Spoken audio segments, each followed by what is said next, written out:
Good. Good. Really good day. First afternoon practice. It's been tropical anyway in Lubbock, in the when we get on the field. But it was good to get out in the heat, and I thought it was first day of full pads.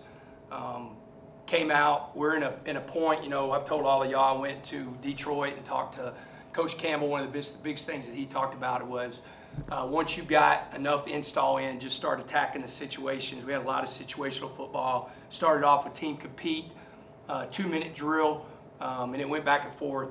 Barron had a big pass to Caleb Douglas to get us going, and offense ended up winning that first one. Defense won the second one, and then Cam Brown had a touchdown pass to Micah Hudson. It's about a 50-yard touchdown. So the offense won that, and defense. So we split the 2-minute drill, and then we ended with a live period, short yardage. We went middle of the field, third down, so 3rd and 3, 3rd and 2, 3rd and 1. First defense won 2 of the 3. It's really good. And then we went goal line, and defense again won 2 of the 3. So good things.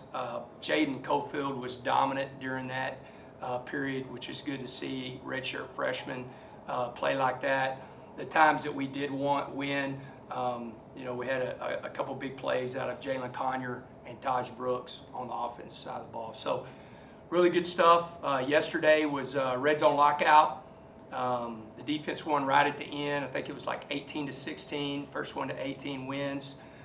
So really, guys going back and forth. A lot of situational football, putting as much stress on these guys as possible to not only help us at home, but help us on the road. So with that, open up for any questions. Can you talk about the stress that they're putting in? How has, from week 1 to the beginning of week 2, they starting to crack or show the things that you need to see them break down to build them back up again? Yeah, the biggest thing right now is seeing 2 guys on the offensive side of the ball. Well, let me start with this. Josh Kelly, Caleb Douglas, and Coy Aiken have been absolutely incredible. I mean, just at different times dominant. Coy had a huge touchdown. The other day it was mixed downs. It wasn't a team compete period, but he had a huge touchdown. Those guys have been dominant. But from the first 3 practices to now, the next 3 practices, what you've seen is the 2 guys that didn't go through spring football are playing faster, and that's Jalen Conyer and Micah Hudson. Both of those guys really struggled our first 3 practices. Number one, because they didn't go through spring, so the amount of offense that we have in right now, the amount of install, I think kind of overwhelmed them, which is great. That's what you want to do during camp. But the last 3 practices, especially the last 2 practices, you've seen those guys really trend in a good direction. Defensively, keep coming back. I think Isaac Smith has been better these last 3 practices than the first 3, so that's knocking some rust off of him. AJ McCarty has been exceptional all through camp. He's playing really fast, great effort. And then the inside linebackers, all 4 of them, and what Dingle can do in a yellow jersey, man, he's doing a great job. But, really pleased with that. So who are some of the younger players that you haven't mentioned already that have stepped it up from spring to now? Yeah, I think Kelby has done a really good job at receiver. Right now, so today we got Sterling back in. We kept Dalton with the 1s because he's been playing really well. There's going to be a battle there, but today was Sterling's first day to get some reps. But Jacob Ponton has done a really good job because he's had to play. You want him with your 3s, and he's had to be with the 2s, which is good for him. I thought he's done a really good job. Cam Dickey, man, I just can't say enough about that guy, man. He's doing a great job. Somebody had a video, or we had a video of it the other day, or maybe y'all did, of him scoring a touchdown with a long run. He had another couple of really good runs today. I think the good thing about Cam Dickey is he's really pushing Cam Valdez, and so there's great competition right there. Coach, you talked about the other day the red practice and the black practice, splitting those 2 up. When y'all split up into that group, where do you have Micah and Cam, and how do you kind of where do you place those guys whenever y'all split up like that? Yeah, they're with Cam Dickey, Cam Valdez, and Taj are all with the red team. So that's our 1s and 2s. Micah is with the red team. That's our 1s and 2s. So those guys are over there. The quarterbacks minus Barron kind of rotate through. We've been now in 6 practices, so we'll kind of see how that goes. Which quarterback gets more of the red group. But those guys are all with the red team. They're with the 1s and 2s. Coach, Coffield keeps coming up. Yeah. Players and coaches. What kind of player is he, and how does he figure in the rotation? I told he made a huge play today, and actually he made a huge play in our first team compete, very first play, tackled Taj in the backfield, didn't tackle him, kept him up. Today he tackled him. I told Z, I said if we were playing a game right now, he would be one of the starters. Like he would go out with the first group. I just love that kid, man. He's always smiling. If you want to feel good, he makes you feel good because he's so appreciative. Like he appreciates everything that we do in this program, from the way we treat him, the way we eat, especially for a 300+ pound guy. He really likes the way we eat, and he does, man. He's always like, if I say Coffield, he's just going to smile and give me the guns up, and I think him being a mid-year, I think him really coming on at the end of the year, being able to play in the bowl game, has just, and he had a great spring, I think he's doing a really good job. Go ahead. Coach, you talked about the other 3 tackles, but I'm curious about Maurice Rodriguez, because it seems like he's really changed his body since he got here in the spring, and I guess what's he been looking like so far? Yeah, he's doing a good job. He kind of rotates with the 2s and the 3s. It's going to be interesting because whenever I look at those tackles, Sterling, Dalton, and then whenever you look at the right side, like Jackson Hughes didn't go live today, but he's got a bunch of reps this week and we'll get even more next week. So you've got Ty Buchanan and Jackson. So you've got some vets in 3 of the 4, and then Dalton, man, like if you ask me, one of the biggest players from spring until right now would be Dalton Merriman. In the spring, he really struggled with his physicality. It's tough. I mean, he's 6'8", 300 pounds. So, I mean, he's got to do a good job with his pad level and use what he has. And, man, he's starting to do it. He's had a really good 6 practices so far. And there's a battle right there. I think Sterling sees that, and that's only going to make Sterling better. Coach, you mentioned Brown and Micah connected on a 50-yard touchdown. Could you break the play down a little bit for us? Yeah, man, it was just a go. And what I was really proud, I was messing with Cam because I was like, hey, was that for my birthday? And, if you go back in the spring, Cam has got a really big arm. He's really strong. But what he would struggle with was his deep balls, like with his touch. Like anything post or corner to where he could really put something on the ball, he didn't struggle with that. But the touch, the fade, man, it was just a fade.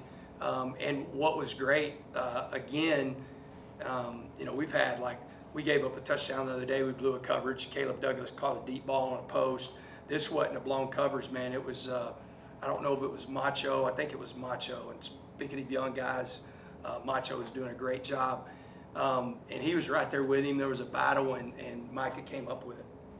Going back to edge rushers, how's Isaiah Crawford looked, and what's kind of y'all's expectation for him?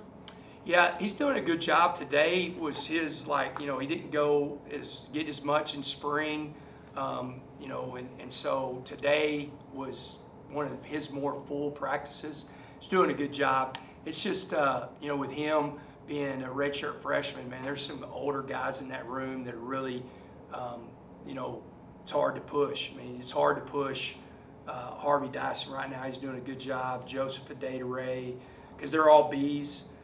So you look over there, that's Isaac Joseph and Harvey Dyson. So you're talking about a redshirt junior, a true junior, and a redshirt sophomore. And so guys that have been 3 and 4 years in college, it's going to be really tough to move those guys.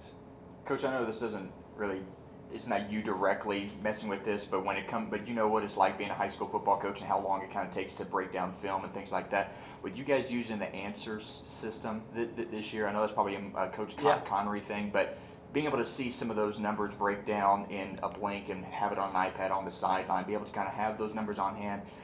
This is still a brand new system, but what are your thoughts on being able to have that on the sideline this year? That's something that, we still got to get as far as regulated, because I don't think they're going to let us do it in a game. But where it does help is throughout the week.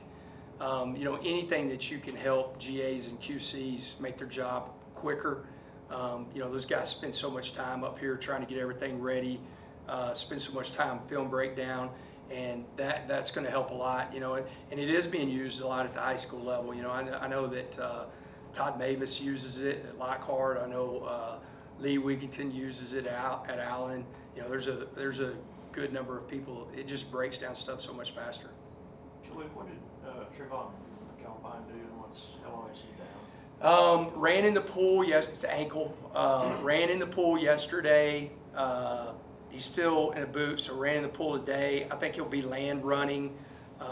Tomorrow's an off day, so he should be land running like Thursday or Friday. I mean, he'll still, I would think, probably that mock game week, so he's probably still another week away before he can get back out there. We got really lucky. He came down on, it was on a punt shield drill, and he came down on Caleb Rogers' leg, and we were worried that it was a break, but it wasn't. It was high ankle sprain, and he's feeling a lot better. You did that, what, first or second day? Second day. Yeah, second day. Coach, you lost a lot of leadership on the defensive side of the ball, and while you saw some guys step up in spring practices and through the summer workouts, now that everybody's here and all the freshmen are on campus getting ready, who are some of the guys that are stepping into those leadership roles, specifically on the defensive side of the ball, that has been nice to see? Yeah, Jacob Rodriguez, if you think about it, we've talked about it before, but in the 4 games that he started and finished, we were 4-0. And I think the most we gave up were 24 points. I could be wrong about that. It might have been 28, but we played our best defense. And he's a really, really good football player. We all know that. But the one thing that Jacob does is he's one of the best communicators that I've been around. He's extremely smart. He's got a high football IQ. So Jacob, Ben Roberts, Bryce Ramirez, like that leadership on our defense runs through that linebacker room.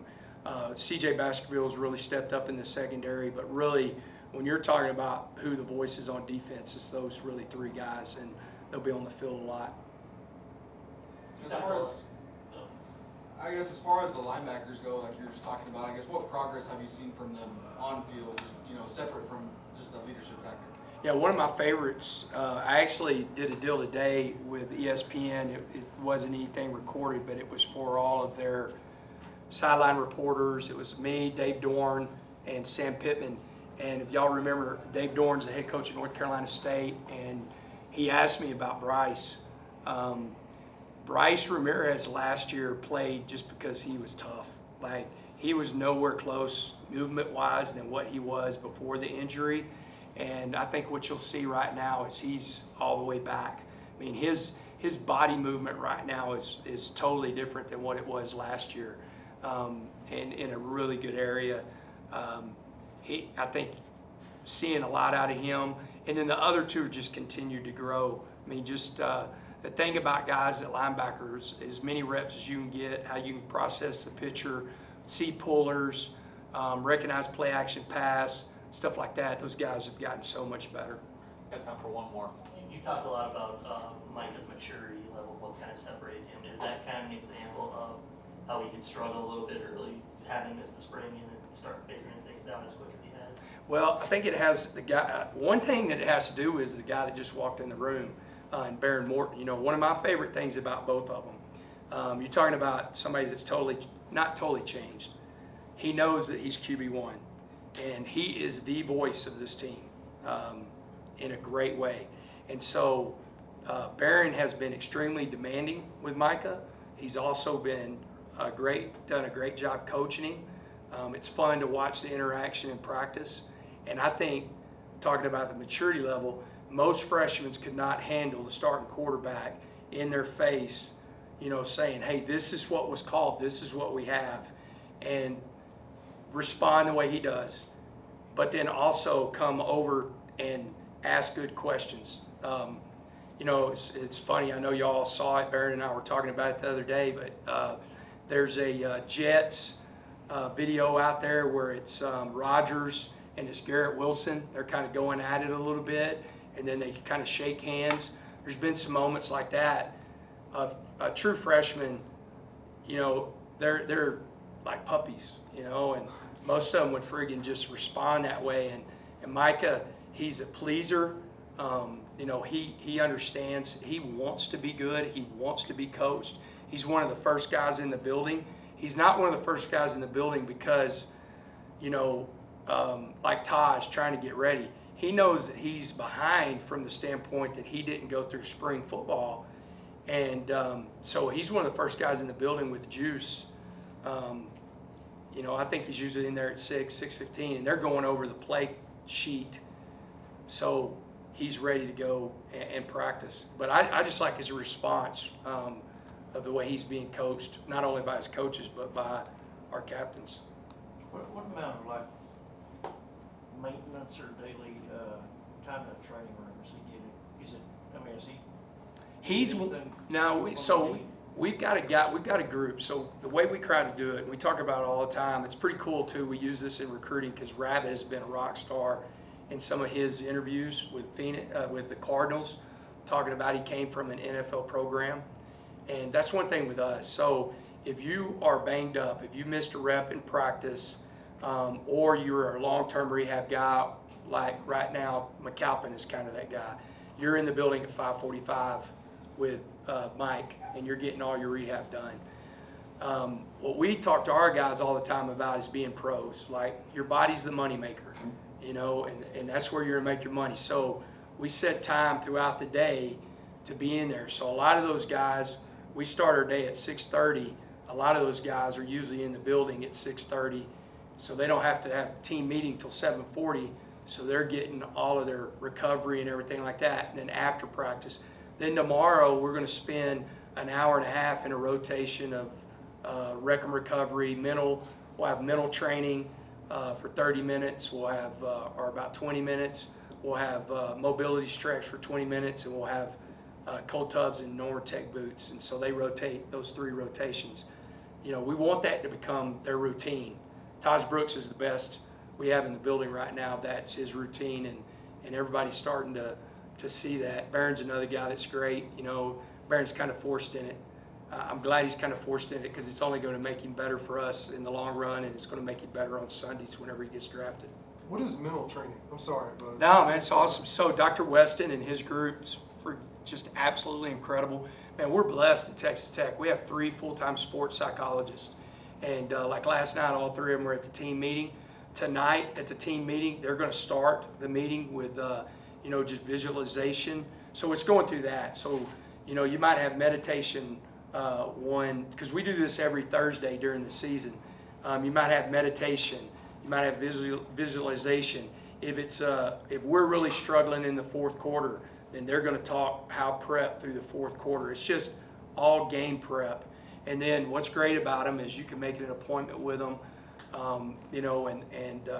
Some guys are perfectionists, and you got to unwind them. So how they deal with their perfection, there's good ways to do it, and there's bad ways to do it. And we use them like crazy. It's Dr. Dew, Dr. Weston, and Dr. Cassidy just came on. She was first day yesterday, but she's a Red Raider and a Lubbock. She's a Dallas native, but she went to school here, and so they're awesome. All right, thanks, Coach. All right. Thanks, Coach. Gosh dang, Barron. Take everything back. You didn't hear anything. I'm glad you weren't there. I talked